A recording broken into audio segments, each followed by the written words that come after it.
Let's talk to Rob Aurich, who is the first-year defensive coordinator at San Diego State. He's been a longtime defensive coordinator, and he's been on staff here on the Mesa for the last year plus as well. And he's with us right now. John and Jim, San Diego Sports 760. We're talking Aztecs football. We're just talking about the continuity on your defense. But let's just start here. First of all, Coach, we appreciate your time.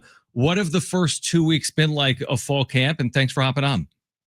Yeah, my pleasure, guys. I appreciate you guys having me. I appreciate everything you guys do to help support Aztec football. And first two weeks, we're kind of hitting the ground running. Spring was an exceptional 15 practice for our group. Made a lot of hay there. And then I actually thought our leadership in the summer through all the player-led practices kind of primed the pump a little bit for us to start on level 3 or level 4 instead of back at the beginning. And what I've been excited about is that there's a hunger with this group. Like there's no question about their desire to be a great team. We got to get them to execute and play winning style of football, and we've seen that from the first couple practices so far. And we know with the way that college football is, NIL, transfer portal, all of that, to retain as many players as you guys did, especially on defense, is such a huge thing for any college football team in the country. But for you guys, starting out new last year, first year here on the Mesa, getting those players that contributed last year, I'm sure that played a huge role into what you said, as you guys hit the ground running this offseason into training camp. Yeah, good players make the world go round. Yeah. Every coach will tell you that. And, we have, you look at our 2 deep coming back, you can make an argument that, we return 14, 15 of our top 16 players from last year.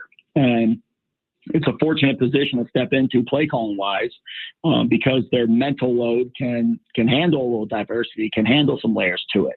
And so for us, when Trey White, Chris Johnson, Tano, Eric Butler, Bryce Phillips, all these returning playmakers for us last year decided to stay home and stay in that Aztec red. We knew we have a real good shot to be a special defense this year. And those guys are hungry, man. They got something to prove. I think we all look back at the last year, and that wasn't up to anybody's expectation from anyone's performance. And they feel real inspired to return football to the Mesa where it should be. Rob Aurich is with us right now. He's San Diego State's defensive coordinator. Aztecs have Fan Fest a week from tonight. Free tickets at goaztecs.com. The Aztecs opener is 3 weeks from tonight against Stony Brook. There's so much attention on Trey White.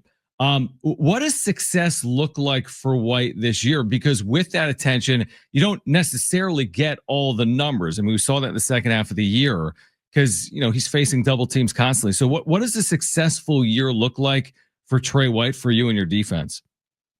Yeah, we've talked to Trey a little bit about this, and we got a bunch of coaches on our staff who have been pretty good players at the college level. And so I think we've been in those roles before, being preseason player of the years and stuff like that, where, it's not a burden at all. You should take it as a compliment.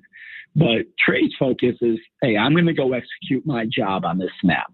And if doing my job results in production or a TFL or a sack, then great. That's the way it should go. But if my job involves getting a double team to me and setting up the pass rush game on the other side, great. That's my job. But one thing that we have to do as coaches is we have to find ways to move them around the field. And so if he sits there at the boundary end position like he did last year, we're going to get a lot of slide to the boundary, and Trey's not going to have double-digit sacks. But it's our job to find ways to use our tools the best we can. And so if I were you guys, I'd be expecting to see Trey White all over the field, man. You mentioned the opposite side of Trey on the edge. Right now, for you, who is that leader in the clubhouse to be on the opposite side of Trey White on the line start the season? Yeah, I think it's our deepest room. I think you can make an argument that the edge room is right there with our safety rooms for just the number of good players. And so in that edge room, the guy coming back who played really quality ball for us last year is Brady Nasser.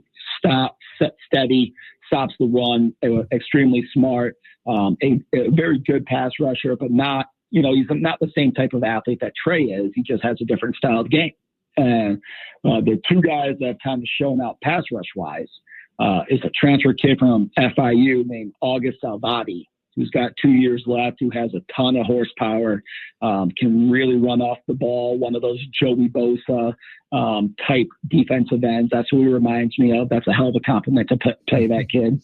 And the other player who has some elite pass rush ability is Ryan Henderson. And you saw it in flashes last year. You got a taste of it, but it wasn't as consistent as what Trey was giving us. And so if I expected what you're seeing from the Aztec, we're going to be in a bunch of packages where we have 4 DNs on the field on third down. And it'll be a combination of Trey and August, Ryan and Miles King, and then Jared Beatty, who's a linebacker right now that has a pretty dynamic tool set as a rusher. So for us, we feel like this is the deepest we've been here in the terms of pass rushers. So I think we have someone to put on the other side and allow Trey to go win some one-on-ones. Rob Aurich with us right now, San Diego State's defensive coordinator. Correct me if I'm wrong, Coach, but you were a former All-American linebacker, right? Minnesota Duluth. I was. You're coaching linebackers, right? As well. Yep. So tell us about that room. In a 4-2-5, again, it's somewhat unique where you're not going to have, a handful of linebackers on the field at the same time, but you got some really special players. I think it probably starts with Tano Letuli. So what's the experience like for you coaching this group and seeing a player like Tano back here on the Mesa for another year? Yeah, the linebacker group is really deep. There's 6 guys right now we would feel comfortable putting in the game. But the 2 guys that spearhead it are Tano Letuli and Owen Chambliss. And Owen has some NFL tools. A little bit beat up last year. Owen is a guy that I think you're going to hear a lot from this year. I think when it comes to processing football, he does it at an elite level. Reminds me of a kid named Jack Cochran who played for me. That's with the Chiefs now. I'm really proud of where he's at and where he's physically got his body to. He looks like an NFL guy. I think he's going to have a big year. Tano's the emotional heartbeat of this team. I think Chris and Trey are leaders, and Tano's in that same fold. But the emotional steadiness comes from Tano, his passion for the game. And Tano is as violent as they come, has tremendous acceleration. We all looked at his tape last year and talking to him. He knows he can play cleaner, with regards to run fits and the precision in our drops. He has a lot of room to get better. And that's one thing I really appreciate about working with Tano is he's not satisfied being like a preseason high level player. It doesn't mean anything. His goals are to be a great player, and it's our job and my job to push him to that. And I've been really pleased with how he's responded. What have you seen going up against Jaden Denengel and Bert Emanuel Jr. on the other side? Every day you're trying to stop, this offense in practice. What have you seen from those 2 new quarterbacks here, specifically in training camp? I love them. Dude, they're tough to defend. They're a little bit different in the way they get after you. What I like about JD or Jaden, he's a high-level football thinker. He comes up and talks after practice about the little cat and mouse game with some of our blitz simulations we've been giving him. And I've had a lot of respect for how he's eager to grow his knowledge of football. He made about 4 or 5 throws the other day that I thought were, wow, you can't defend that. And today we were in the scrimmage and we had reps at the scrimmage today, and they blew the play dead because we touched them in the pocket. We're keeping the quarterback safe, but I don't know if we're getting him down.